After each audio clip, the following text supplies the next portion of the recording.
Film के starting scene में हम देख पाते हैं कि एक आदमी एक एग यॉक के अंदर कोई ग्रीन कलर का लिक्विड इंजेक्ट कर रहा था, जो थोड़ी ही देर के बाद वो एक यॉक 1 से 2 हो जाती है। आखिर कैसे आगे हमें पता चलने वाली है। सीन कट होकर हमें दिखाया जाता है कि कुछ लोग एलिजाबेथ स्पार्कल नाम का एक स्टार बना रहे हैं। दरअसल एलिजाबेथ एक बहुत ही खूबसूरत मॉडल है और साथ में एक शो के होस्ट भी रह चुकी है। इस स्टार के बनने के कुछ सालों तक लोग इस स्टार का फोटो लेते रहते थे, लेकिन फिर धीरे धीरे लोगों का इस स्टार से ध्यान हटता चला गया और ये स्टार टूट गया और किसी ने भी इसे दोबारा से ठीक भी नहीं किया, जो कि यह देखकर साफ साफ जाहिर हो रहा था कि लोगों के अंदर से एलिजाबेथ स्पार्कल का इंटरेस्ट खत्म होता जा रहा है। खैर, यहाँ से भी सीन कट होकर हमें अब मॉडल एलिजाबेथ स्पार्कल को दिखाया जाता है, जिसकी आज 50वीं सालगिरह है। वो बूढ़ी हो चुकी है, लेकिन अभी भी वो उसी शो को होस्ट कर रही है। अपने शो के शूटिंग के बाद एलिजाबेथ वॉशरूम में चली गई। तब उसे पता चला कि लेडीज वॉशरूम किसी वजह से बंद पड़ा हुआ था, इसीलिए वो मेल वॉशरूम में चली गई, जहाँ पर शो का डायरेक्टर भी आ गया। वो यहाँ पर अपने फोन पर बात करते करते चिल्ला कर कह रहा था कि अब एलिजाबेथ पहले जैसे नहीं रही। उसी की वजह से जहाँ पहले उन्हें रेटिंग बहुत हाई ज्यादा मिलती जा रही थी, अब उनकी टीआरपी लगातार गिरती जा रही है। इसीलिए मुझे अब एलिजाबेथ को बदलना है। मुझे कोई नई जवान और काफी खूबसूरत लड़की चाहिए, ताकि उसका शो और आगे पहले जैसा हो सके। यह सुनने के बाद तो एलिजाबेथ का दिल ही टूट जाता है। उसे अपनी जिस खूबसूरती पर घमंड था, आज वो खत्म हो गई थी। वो गौर से अपने आप को शीशे में घूरती रह गई, जो उसके चेहरे पर अब बहुत सारे झुर्रियां आ चुकी थी। अपने जवान न होने का दुख तो था ही, लेकिन अब एक और दुख ऐड हो चुका था कि उसे शो से निकाला जा रहा था। एलिजाबेथ ऐसे हार मानकर सब कुछ नहीं छोड़ने वाली थी। वो पहले डायरेक्टर से मिलने के लिए जाती है, जहाँ पर डायरेक्टर बताता है कि देखो एलिजाबेथ, मैं तुम्हारी कोई भी मदद नहीं कर सकता, क्योंकि मेरा शो चलता है लोगों से। इसीलिए मैं लोगों के साथ धोखा नहीं करना चाहता। मैं लोगों को वो देना चाहता हूँ जो उन्हें चाहिए, यानी खूबसूरती, और अब वो तुम में तो नहीं बची हुई है। डायरेक्टर के इस लफ्ज ने एलिजाबेथ को झकझोर कर रख दिया था। वो शो से अलविदा तो ले ली, लेकिन कार चलाते टाइम उसके कानों में सिर्फ डायरेक्टर की बातें गूंजते जा रही थी। कार चलाते समय उसकी ध्यान ड्राइविंग से हट जाता है और सामने से आती हुई गाड़ी उसकी गाड़ी की बुरी तरह से क्रैश कर जाती है। लेकिन बाद में पता चलता है कि एलिजाबेथ को इतने खतरनाक एक्सीडेंट में भी एक भी खरोंच भी नहीं आई थी। उसकी किस्मत यहाँ साथ दे रही थी। खैर, एलिजाबेथ को डॉक्टर ने हॉस्पिटल से डिस्चार्ज तो कर दिया, लेकिन तभी वो फूट फूट कर रोने लग गई, क्योंकि उसने रास्ते में बिलबोर्ड से उतरती हुई अपनी पिक्चर को देख ली थी। देखने को मिलता है कि यहाँ पर एक नर्स उसकी रीढ़ की हड्डी चेक करने लग जाता है और फिर उसे उसके कपड़े देकर चेयर से उतार देता है। एलिजाबेथ अब जैसे ही हॉस्पिटल से बाहर निकली तो उसे फील हुआ कि नर्स ने उसके कपड़े में कोई मैसेज रख दिया था। मैसेज में लिखा हुआ था कि इसने मेरी लाइफ बदल दी। उसी के साथ उसके हाथ में एक ड्राइव भी थी, जिस पर लिखा हुआ था द सब्सटेंस। एलिजाबेथ घर आकर अपने कंप्यूटर में उस ड्राइव को चलाती है, जिसमें द सब्सटेंस नाम की एक फ्लूइड के बारे में एक इन्फॉर्मेशन दी जा रही थी। ये सब्सटेंस दरअसल एक जादुई सब्सटेंस था और ये सब्सटेंस किसी भी बड़े ह्यूमन को एक नया जवान वेरिएंट दे सकता है। इसी सब्सटेंस फ्लूइड के साथ एक और भी फ्लूइड मिलने वाला था, जो दोनों वेरिएंट यानी ओल्ड बॉडी और न्यू बॉडी को एक साथ जोड़कर भी रख सकता था। जो भी इंसान इस सब्सटेंस को यूज करता, उसके लिए हर 7 दिन में अपने दोनों वेरिएंट्स को एक्टिवेट करना जरूरी था और नए वेरिएंट यानी जवान बॉडी को स्टेबलाइज रखने के लिए हर रोज उस नई बॉडी को एक इंजेक्शन लगाना है, उस खास सब्सटेंस का, जो पुरानी बॉडी के रीढ़ के हड्डी से निकलकर बाहर आएगा। जब एक वेरिएंट यानी एक बॉडी एक्टिवेट रहने में सक्षम रहेगी, उस टाइम पर दूसरी बॉडी यानी दूसरा वेरिएंट बेहोशी की हालत में रहेगी। पहले तो एलिजाबेथ को यह सब झूठ लगा था। उसने उस फ्लैश ड्राइव को झूठ समझकर डस्टबिन में फेंक दिया था, लेकिन रात में फिर उसे ब्रेकडाउन फील होने लग गया। उसे अपने घर पर लगी हुई जवानी की तस्वीरें डिस्टर्ब करने लग गईं और जब उसने अपने होश को खोते हुए उसी फ्लैश ड्राइव वाले नंबर पर कॉल करते हुए कहा कि मुझे वो सब्सटेंस ऑर्डर करना है, दूसरी तरफ से जो कोई भी बात कर रहा था उसने एलिजाबेथ से कुछ ज्यादा बात नहीं की, बस इतना कि उसका एड्रेस कौन सा है। यही पूछते हुए उसने उसे एक खास एड्रेस बताते हुए कॉल को कट कर दी। अगली सुबह दिखाया जाता है कि बड़ी आराम से एलिजाबेथ न्यूज़पेपर पढ़ रही थी, जहाँ पर उसे एक एड नजर आ गई, जो उसी की कंपनी ने लगा दी थी। एलिजाबेथ को रिप्लेस करने के लिए यानी एक मॉडल के लिए इस एड को चलाया जा रहा था। यह देखने के बाद उसका दिल और भी भावुक हो गया और उदासी से बैठ गई।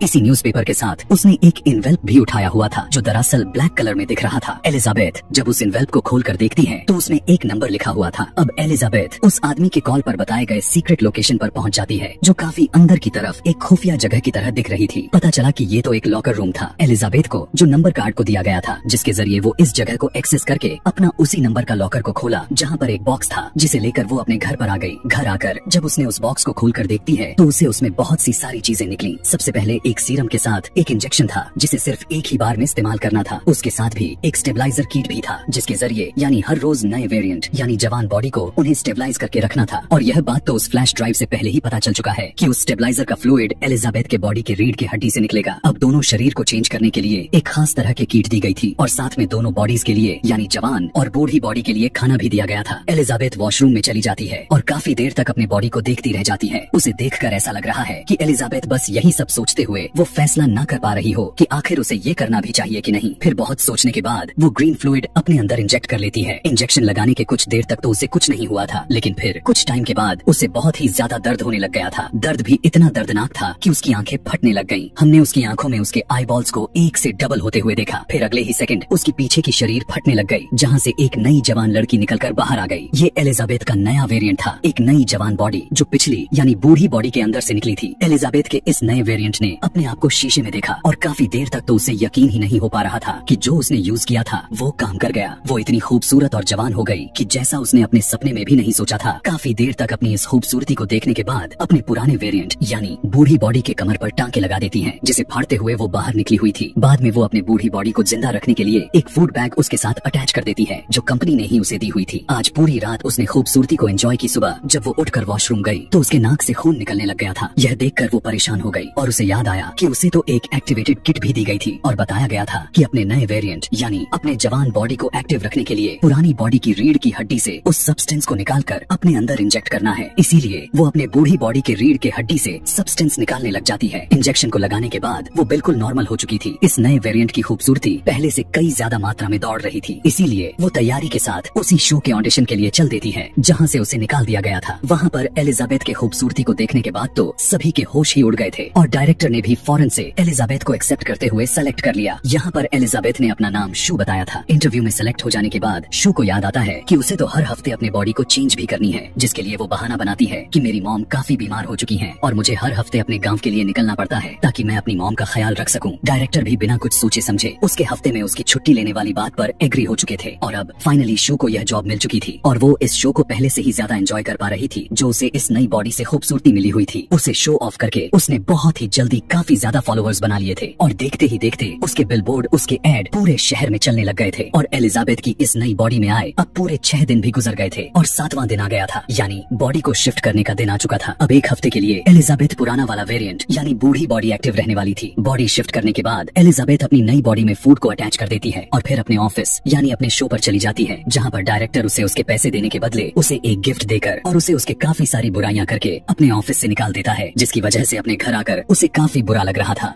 खैर अब अगला दिन आ जाता है। एलिजाबेथ को न्यूज़पेपर पढ़ते हुए उसी कंपनी का इन्वेल्प मिला जहाँ से उसने अपने वो सब्सटेंस लिया हुआ था। इस इन्वेल्प के अंदर एक मैसेज था कि उसकी नई रिफिल किट आ चुकी है और एलिजाबेथ फौरन से जाकर उस किट को ले आती है और 7 दिन भी पूरे हो चुके थे और एलिजाबेथ शू में बदल जाती है, यानी कि उसने अपने नए बॉडी को एक्टिव कर लेती है। अब क्योंकि उसकी इस नई बॉडी से तो उसे दुनिया के सारे मजे लेने थे, इसलिए वो कभी घर में होती थी तो कभी कहीं और भी, लेकिन उसकी इस सच्चाई खुल भी सकती थी। इसलिए उसने यह फैसला किया, उसने अपने घर की ही एक दीवार को तोड़कर एलिजाबेथ की बूढ़ी बॉडी को वहाँ पर छुपा कर रख देगी। शू की इस तोड़फोड़ से इतना शोर हो रहा था कि उसके नेबर भी परेशान होने लग गए थे और जब उसकी नेबर आकर उससे शिकायत करने लग गया तो शू की ब्यूटी को देखते हुए वो खोसा गया और वो कंप्लेन भी नहीं कर सका। उल्टा यह कहने लग गया कि अगर कोई मदद चाहिए तो मुझे बुला लेना, मैं पास में ही रहता हूँ। लेकिन शू तो सीक्रेट काम कर रही थी, उसे किसी की मदद चाहिए ही नहीं था, इसीलिए वो काफी एटीट्यूड के साथ उसके मुंह पर ही दरवाजे को बंद कर दिया। अंदर आकर उसने काफी घंटों के बाद अपने काम को पूरा कर लिया, यानी उसने अपने घर के अंदर ही एक खुफिया कमरा बना लिया जिसके अंदर उसने एलिजाबेथ के पुरानी बॉडी को छुपा दी। अब क्योंकि एलिजाबेथ की जगह शू ने ले रखी थी और शू अब काफी मशहूर भी होने को आ गई थी, इसीलिए शू अपने बॉडी यानी एलिजाबेथ के सारी जवानी के फोटोज को उसके बॉडी के साथ ही छुपा दी। एलिजाबेथ को अपने इस नए बॉडी में इतना ज्यादा मजा आ रहा था कि इन सब में वो भूल ही गई कि आज तो उसका शिफ्टिंग का दिन था। उसकी पुरानी यानी एलिजाबेथ वाली बॉडी का खाना खत्म हो रहा था और आज उसे अपनी बॉडी को शिफ्ट करनी थी। आज शू अपने दोस्त को घर भी लेकर आती है। यहाँ अपने घर में शू जब अपने काम में बिजी थी तो अचानक से उसके काम में कुछ अजीब सा होता हुआ फील हुआ और उसके बॉडी में दर्द के साथ सनसनाहट शुरू हो गया। वो समझ गई कि अब उसकी बॉडी को दूसरे बॉडी में शिफ्ट करने का टाइम है, लेकिन इस बार उसके बॉडी को शिफ्ट करने के बजाय उसके दिल में पता नहीं क्यों क्या सोचकर लालच आ गया। उसने कुछ और ज्यादा देर तक अपने इस नए बॉडी में रहने का फैसला किया।